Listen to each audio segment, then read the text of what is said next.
Saludos, mi nombre es Marley Barreto y hoy vamos a hablar de la herramienta más importante en cualquier intervención de crisis, nosotros mismos. A menudo nos centramos en las técnicas para ayudar a otros, pero olvidamos que para brindar esa ayuda de manera efectiva debemos mantener nuestra propia integridad. El autocuidado en los primeros auxilios no es un lujo ni un acto egoísta, es una responsabilidad ética y una condición necesaria para no causar daño ni dañarnos en el proceso. Ahora bien, vamos a hablar sobre el síndrome del burnout, también conocido como el síndrome del quemado. Este se va a definir sobre todo como una condición crónica de ese cansancio a nivel tanto emocional, físico como mental, que surge tras un periodo extenso de esa exposición a esos elementos estresantes en el ámbito laboral. En el marco de los primeros auxilios psicológicos, esto no se origina en un único acontecimiento traumático, sino en la acumulación de la carga laboral, la carga que genera atender pacientes, esa elevada tensión, esa escasez quizás de recursos o de sensación de ineficiencia. Por otra parte, tenemos a la fatiga por compasión, que en ocasiones se engloba dentro de un término más general de trauma vicario. Es el precio emocional y psicológico que implica sentir una profunda empatía con alguien que está padeciendo. En los primeros auxilios psicológicos, el proveedor se enfrenta repetidamente a las experiencias traumáticas, al sufrimiento, ya la atención de los individuos a quienes asiste. Esta vinculación es empática y debe ser esencial para la intervención eficaz, pero también puede conllevar a esa absorción del trauma de esa otra persona. Para protegernos primero debemos entender qué nos ataca. Estos son dos grandes enemigos, los que acabamos de nombrar. El primero no nace de un trauma, sino de una acumulación de esa carga laboral excesiva, esa presión, esa sensación de ineficiencia. Es ese cansancio crónico tanto físico como mental. El otro, a diferencia del burnout, es como el precio emocional de la empatía. Cuando conectamos profundamente con el sentimiento de las víctimas, corremos siempre el riesgo de absorber ese trauma, lo que llamamos trauma vicario. Mientras el burnout desgasta tu energía, la fatiga por compasión desgasta tu capacidad de sentir. Este es nuestro semáforo o termómetro para saber las señales de que lo estamos padeciendo. En cuanto a lo físico, vemos fatiga crónica, insomnio, tensión muscular, dolores de cabeza, hasta cambios de apetito. En cuanto a las emocionales, veremos irritabilidad, cambios de humores bruscos, sentimientos de culpa como que no hiciste lo suficiente, apatía o esa tristeza persistente.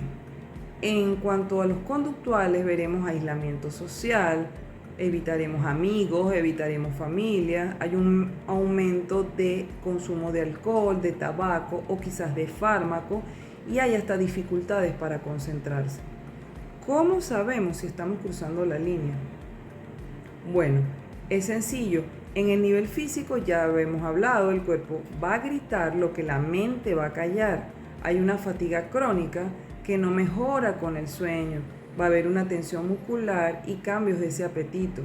En lo emocional van a aparecer la irritabilidad como señal de alerta, la culpa por sentir que no hicieron lo suficiente y muy peligrosamente la despersonalización. Empezamos a tratar los afectados como con frialdad o con quizás cinismo para no sentir dolor. Y finalmente en las señales conductuales se pronuncia ese aislamiento social. Si detectan esto en ustedes o en un colega, es hora de detenerse. Identificar el problema es la mitad de la batalla. La otra mitad es la estrategia que vamos a usar. ¿Qué haremos? Bueno, durante la intervención debe haber un monitoreo interno, chequear nuestro nivel de estrés periódicamente. Debe también haber una regulación fisiológica al usar técnicas de respiración como la de 4-7-8, inhalas en 4, retienes en 7, exhalas en 8, quizás para hackear ese sistema nervioso y reducir la activación. Debe haber una rotación, aceptar relevos, nadie es indispensable y debemos tener en cuenta que el heroísmo solitario es peligroso. En la postintervención es vital la descompresión. hablar brevemente con colegas antes de ir a casa para soltar esa experiencia y no llevarla al hogar. Finalmente debe haber una reconexión, higiene del sueño riguroso y retomar quizás esas rutinas que nos recuerden que hay una vida más allá de esa emergencia. Ahora bien, hablemos de la higiene mental. Esta se define como un conjunto de hábitos y rutinas diarias destinadas a preservar nuestro equilibrio emocional y prevenir esos trastornos psicológicos, funcionando de manera analógica a la higiene física. Así como nos lavamos las manos para evitar infecciones, también debemos limpiar nuestra mente para evitar la intoxicación emocional. En el contexto de los primeros auxilios psicológicos, esta práctica es de vital ayuda porque actúa como esa barrera de protección activa contra el trauma vicario y la fatiga por compasión. No se trata solo de actuar cuando ya existe una crisis, sino de mantener una estructura preventiva que nos permita procesar, filtrar, liberar la carga de sufrimiento, de ese sufrimiento ajeno que absorbemos, que nos va a garantizar que nuestra capacidad de cuidarnos a nosotros mismos siga siendo sostenible y saludable a largo plazo. Debemos entender que el autocuidado no es un lujo, sino una herramienta principal de nuestro equipo de trabajo que somos nosotros mismos. Si el auxiliador colapsa, no hay ayuda posible. Identificar el desgaste a tiempo y aplicar estas estrategias nos va a garantizar que podamos seguir sirviendo con calidad y empatía. Si el auxiliador colapsa, no va a haber ayuda posible. El autocuidado no es opcional, es esa base que garantiza que podamos seguir sirviendo con calidad, con empatía y humanidad por mucho tiempo.